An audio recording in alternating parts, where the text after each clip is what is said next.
If according to Daniel 2, verse 21, Daniel testified biblically that he changeth the times and the seasons.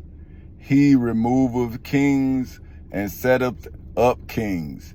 He giveth wisdom unto the wise and knowledge to them that know understanding. So according to Daniel, for whom testified before the birth of Jesus of Nazareth of Galilee in the manger in Bethlehem, stated that he changes times and the seasons. So if Jesus is he that changes times and the seasons, then did not Jesus then bring down the high priest Caiaphas, the Pharisees, the chief priests, the high priests, the scribes, and the elders, when he removed the kings and set up kings? So when Jesus removed the Pharisees, the chief priests, the high priests, the scribes, and the elders from the temple in Jerusalem, did not Jesus also set up his followers to be kings? Did not Jesus say when the seeds of Abraham was trying to stone him to death, is it not said in your scriptures that we are kings? I mean, we are God, excuse me. So when they said that they wanted to kill Jesus because him being a man has made himself a God, now according to Daniel's testimony, in Daniel 2, verse 21, Jesus was supposed to remove the Pharisees, the chief priests, the high priests, the scribes, and the elders, and then Jesus was supposed to set up kings. So that means the disciples of Jesus were supposed to replace the false crisis, for which was the high priest Caiaphas, the Pharisees, the chief priests, the high priests, the scribes, and the elders. Right? Because it says that he, for whom our Christians say is Jesus, giveth wisdom unto the wise. So when Jesus was giving counsel to the high priest Caiaphas, the Pharisees, the chief priests, the high priests, the scribes, and the elders, they plotted against your king. See, that's why you all say Jesus is the King of Kings. Well, if you all are now today saying Jesus is the King of Kings, then you are also saying that the high priest Caiaphas, the Pharisees, the chief priests, the high priests, and the scribes and elders, they also was readers of Daniel's words. So did they not remove Jesus of Nazareth of Galilee as God's son?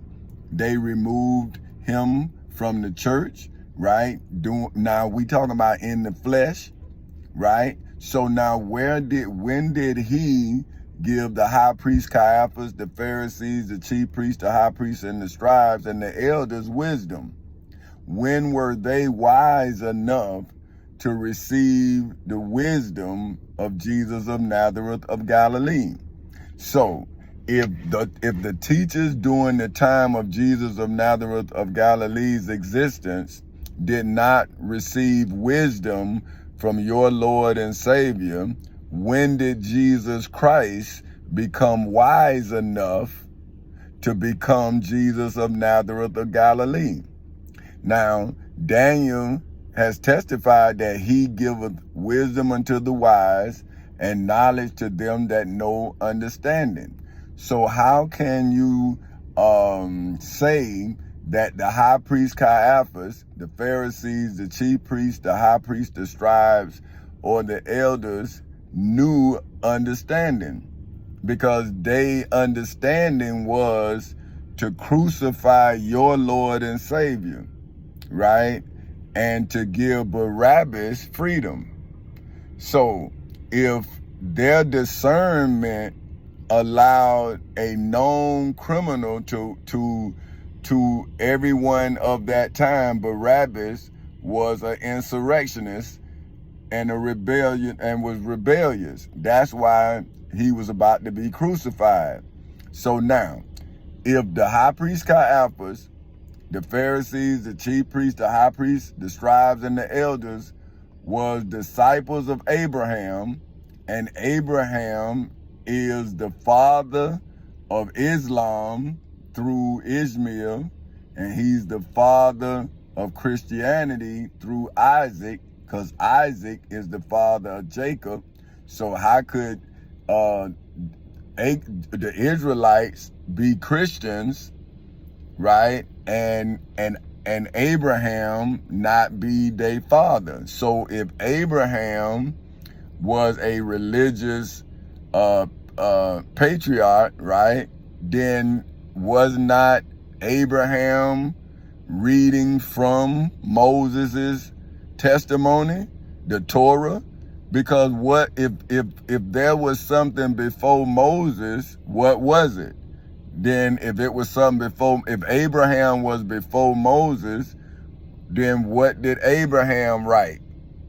You see what I'm saying? So if literary evidence started with Moses, then is not Moses understanding the understanding that all understanding is derived from? How can you say that Moses wrote the Torah if Moses is not the founder of biblical understanding?